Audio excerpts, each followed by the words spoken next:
سال بعد تاریخ درست ہونے جا رہی ہے. اسی پر بات کریں. ہمارے ساتھ موجود ہے بیورو چیف اسلام آباد طارق چودھری. طارق چودھری، جو کہ ریفرنس سے متعلق فیصلے کی بات کی جا رہی تھی، وہ فیصلہ آج سنایا جا چکا ہے اور واضح طور پر سپریم کورٹ نے یہ کہا ہے کہ یہ جو ٹرائل تھا وہ فیئر ٹرائل نہیں تھا، نہ ہی شفاف ٹرائل تھا.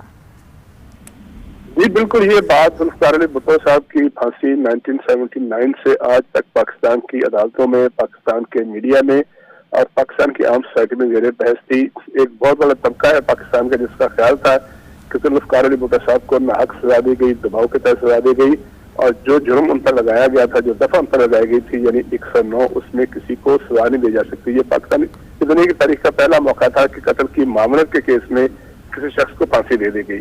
تو یہ بات پاکستان کی تاریخ اور پاکستان کی معاشرت میں ایک بہت بڑا کوشچن کے طور پر موجود تھی اور آج تک موجود ہے. تو یہ بہت اچھی بات ہے. سپریم کورٹ نے ایک بات واضح کر دی کہ ذوالفقار علی بھٹو کو کسی بھی پاکستانی کی طرح کسی بھی پاکستانی جو شہری ہے اس کا یہ حق ہے کہ اس کے خلاف کوئی مقدمہ بھی ہو اس کو فیئر ٹرائل دیا جائے. تو آج یہ جو 9 رکنی بینچ ہے اس نے ایک بات تو واضح کر دی کہ جو تقاضے تھے کسی کیس کے کسی بھی طریقے سے ان کو پورا نہیں کیا گیا، یعنی ذوالفقار علی بھٹو صاحب کو، بھٹو شہید کو فیئر ٹرائل نہیں ملا. ایک بات تو واضح ہوگی. اور ساتھ ساتھ کورٹ نے یہ بھی کہا کہ جو اسلامی اصولوں پر کوئی کسی فریق نے معاملت نہیں کی. اب اس کیس کا جو ہے آگے تو کوئی شواہد کا تو جائزہ نہیں لیا جا رہا ہے. سپریم کورٹ جو ہے وہ ٹرائل کورٹ کے معاملات کا شواہد کا جائزہ تو نہیں دے سکتی، لیکن یہ بات واضح کر دی ہے کہ بھٹو صاحب کے ساتھ ناانصافی ہوئی، بھٹو صاحب کے ساتھ ان کو وہ حق جو تھا نہیں ملا. یقینی طور پر اس بات کا جو ہے وہ پاکستان کے جو قانونی تقاضے ہیں، پاکستان کا آئین ہے اور پاکستان کے جو پروسیجرز ہیں اس پر بہت بڑا کوشچن ہے کہ کس طرح سے ایک سابق وزیر اعظم کو ایک خاص حالات میں، مارشل لا کے حالات میں سزا دے دی گئی اور پھانسی دے دی گئی. یقینی طور پر وہ ججز، وہ اس بینچ میں شامل افراد جو ہیں وہ طارق چودھری کہیں نہ کہیں ایک حلقے کے ذہن میں یہ بات بھی تھی کہ جو بھی اس کا ذمہ دار ہے شاید اس کی ذمہ داری اس پر ڈالی جائے گی. آج جو ہے وہ رائے دی گئی ہے، یہ فیصلہ نہیں ہے، اس کو کس طرح سے پرسیو کیا جائے گا؟ دیکھیں، اس کے بارے میں سپریم کورٹ کا جو ڈیسیژن ابھی تک میرے سامنے آیا ہے اس میں تو کوئی ایسی بات واضح نہیں کی گئی. انفارچونیٹلی بھٹو صاحب پھانسی لگ گئے، ان کے ساتھ جو باقی افراد تھے وہ ان کو بھی پھانسی لگ گئی یا وہ فوت ہو گئے. اس طرح اس فیصلے میں جو ججز تھے بینچ کے لوگ میں شامل تھے، موجود ججز دنیا سے چلے گئے ہیں. اب کیا بات کرنی ہے، وہ بھی دنیا میں موجود نہیں ہے. تو اب کسی کو سزا یا جزا دینے کا تو کوئی سوال پیدا نہیں ہوتا. لیکن طارق صاحب ہم یہ جانتے ہیں کہ دوسرے ملکوں میں بھی اگر دیکھیں کوئی غلط فیصلے کیے جاتے ہیں اس کو 40 سال ہو جاتے ہیں، حکومتیں اس کے اوپر معافی مانگ لیتی ہیں جہاں سے غلطی ہوئی ہوتی ہے، چاہے ان کی ذمہ داری ان کی جانب سے ڈائریکٹلی کچھ ایسا نہ ہوا ہو، لیکن اس کو کلیریفائی کیا جاتا ہے، یعنی اس کا برڈن جو ہے وہ ایکسیپٹ کیا جاتا ہے.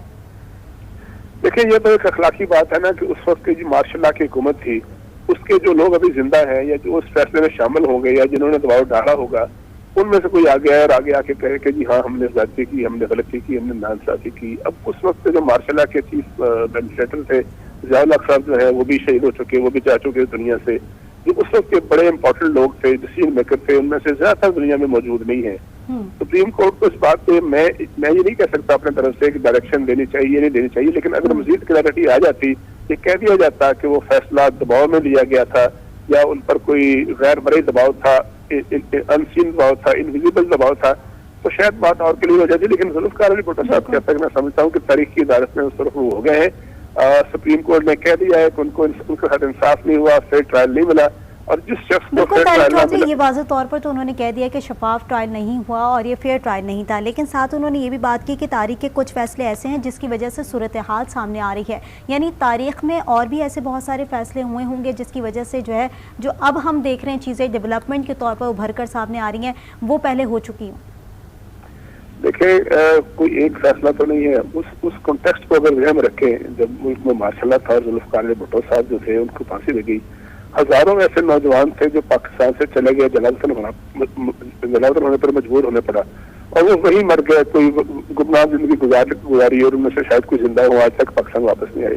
ہزاروں سیاسی کارکن جو تھے وہ 2 سال 4 سال 10 سال جیلوں میں رہے. لوگوں کو کوڑے لگے، لوگوں کو پھانسیاں لوگوں نے ہو گئی، لوگوں نے خود سوزیاں کی. خواتین ایسی تھی جن کو بچوں کے ساتھ لاہور کے شاہی قلعہ میں یا کراچی میں یا پنڈی میں اٹک جیلوں میں زندگی گزارنا پڑی. بہت سے لوگ جو تھے معذور ہو گئے، بہت سے لوگ تھے جن کے کاروبار تباہ ہو گئے. یعنی مارشل لا کے خلاف جو مزاحمت کر رہے تھے لوگ، جو پولیٹیکل ورکر تھے، ان کی زندگی جیرن ہو گئی. پاکستان کے ساتھ ایسے واقعات ہوئے اس دور میں جن کا ازالہ آج تک نہیں سکا, تو وہ تو ایک ہماری تاریخ کا شرمناک باب ہے جس کا کوئی ازالہ ہو نہیں سکتا. لیکن طارق چودھری اتنے بڑے لیڈر کو ایک دم سے پھانسی دے دینا اور اس طرح کے فیصلے آ جانا, ظاہر ہے یہ تاریخی ایک ہم کہہ سکتے ہیں کہ آج جو رائے دی گئی ہے وہ ایک تاریخی رائے ہے, کیونکہ جس طریقے سے دیکھا جا رہا ہے اس پورے ریفرنس کے اندر جو 5 سوال اٹھائے گئے وہ بھی اس چیز کے اوپر جو ہے وہ ایک خود بھی سوال نشان چھوڑ کر جا رہے ہیں. درست کہا آپ نے. میں وہی عرض کر رہا ہوں کہ جو بیدار قومیں ہوتی ہیں, جو قانون پسند قومیں ہوتی ہیں, وہ ایسے سانحوں سے سبق سیکھتی ہیں.